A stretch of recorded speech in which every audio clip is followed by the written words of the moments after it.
El debate está sobre la reforma eléctrica del presidente Andrés Manuel López Obrador, que pues prácticamente a nivel nacional dice el presidente dobló a los ministros e incluso se le conoce como la ley Bartlett. Dolia Esteves, así lo presentabas en tu tuit. Bienvenida a Proyecto Puente. Priscila Cárdenas y tu servidor te saludan. Frente a qué estamos, ¿cuál es el pulso? Incluso hay una protesta también diplomática, podemos decirlo, por parte de Estados Unidos por todo lo que se viene. Dolia, bienvenida a Proyecto Puente. ¿Qué tal? ¿Me oyes bien? Sí, adelante. Sí, gracias. Buenos días a ti, al auditorio, a ti y a Priscila.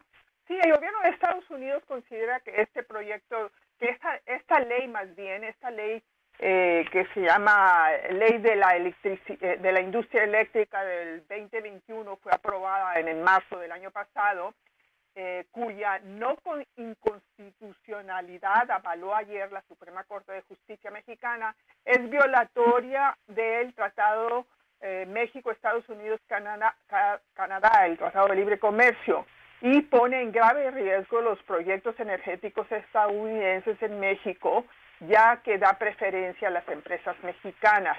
Tras el aval de la Corte ayer, el embajador Ken Salazar, embajador de Estados Unidos en México, dijo en Twitter que a Washington le preocupa que la ley de la industria eléctrica probablemente abrirá la puerta a litigios, al tiempo que reiteró el respeto de Estados Unidos a los procesos democráticos internos de México.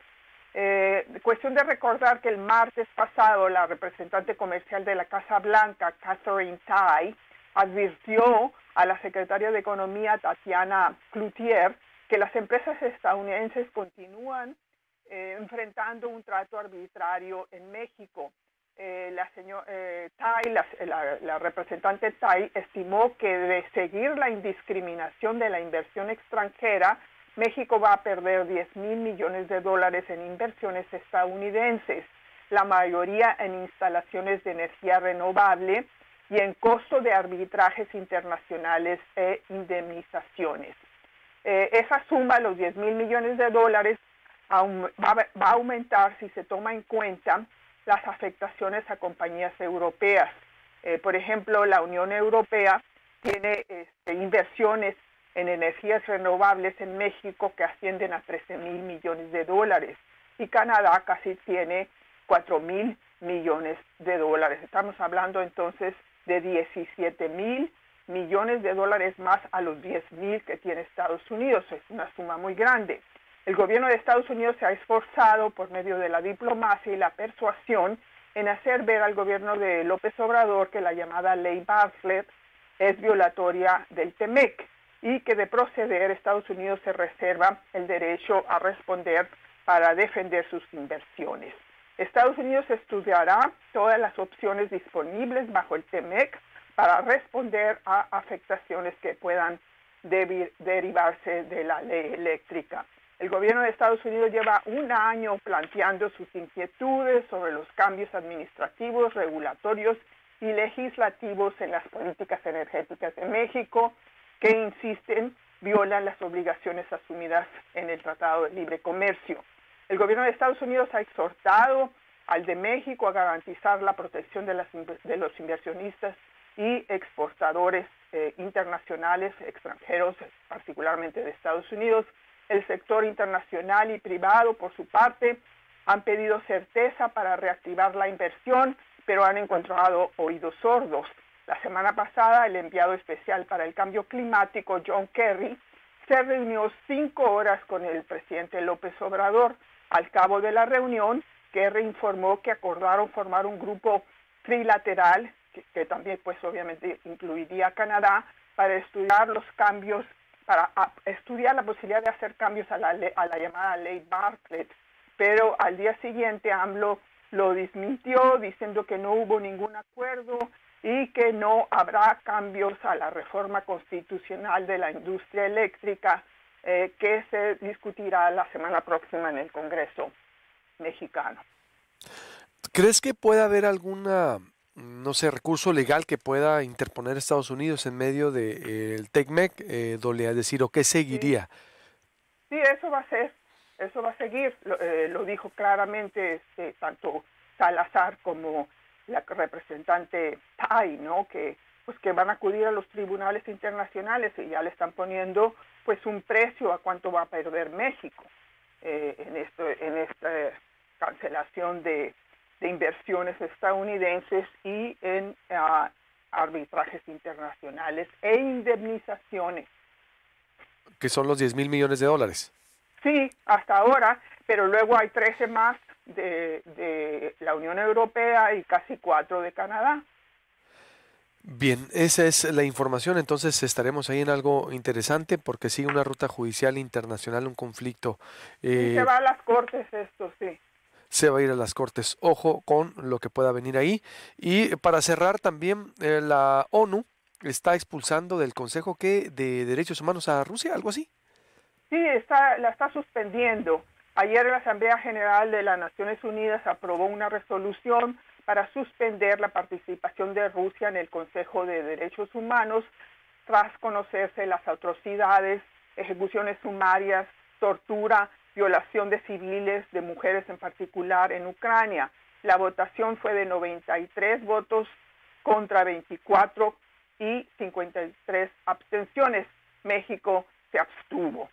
Y bueno, todos estos problemas, la ley eléctrica, la tibia posición mexicana ante Rusia, que sí condena retóricamente la masacre de civiles, pero no obra en consecuencia, como lo muestra el voto de ayer, la actitud prorrusa de algunos legisladores, a quienes aquí ya están pidiendo que se les revoque la visa, los asesinatos y el acoso sin parar de periodistas y el uso faccioso del poder judicial y el aparente abuso de poder del fiscal Gertz Manero, pues tienen a la relación bien tensa. Han tensado todos estos aspectos, Luis Alberto y Priscila, la relación bilateral. Y vamos a ver en qué termina todo esto. Sí, y bueno, y todavía le quedan 2 años al sexenio, es decir, más bien en qué termina, más bien que se acumula. Sí, porque no le veo yo al presidente. Sí, estaba mejor este AMLO con Trump que con Biden, paradójicamente, pero así están las cosas. Pues claro, comparten rasgos de despreciar a la prensa, torcer la ley si no les gusta, todo está mal. Es decir, si algo está mal aquí ya hay una imagen que se ha acentuado. Si un poder... Nada más ahí la imagen está a nivel internacional, cuestión de verla como lo se percibe. Pero me refiero a la patología del gobierno ya, es decir, aquí si tú te le atraviesas al presidente, por ejemplo, si la Corte hubiera fallado en contra del presidente, mínimo manda una iniciativa de ley para reformar a la Corte y quitarla y que los ministros sean electos por los ciudadanos y habrá expedientes. El fiscal general de la República abre expedientes, es decir, contra los ministros. Es decir, ya hay un comportamiento del poder que si estás contra mí, aguas. Es decir, esa es la imagen, a eso me refiero, sí, la imagen internacional, ahí está. Pero aquí en México, Dolia, así como el PRI de los 70s de antes, es decir, ¿me la haces? O si no estás conmigo, me la pagas. Sí. Es decir, punto. Hay una gran preocupación. De hecho, esta semana un grupo importante de senadores que incluye al presidente de la Comisión de Relaciones Exteriores del Senado mandaron una carta al secretario de Estado y al procurador general de Estados Unidos expresando una enorme y profunda preocupación por la manera en que el gobierno de AMLO está debilitando las instituciones democráticas y judiciales del Estado de Derecho.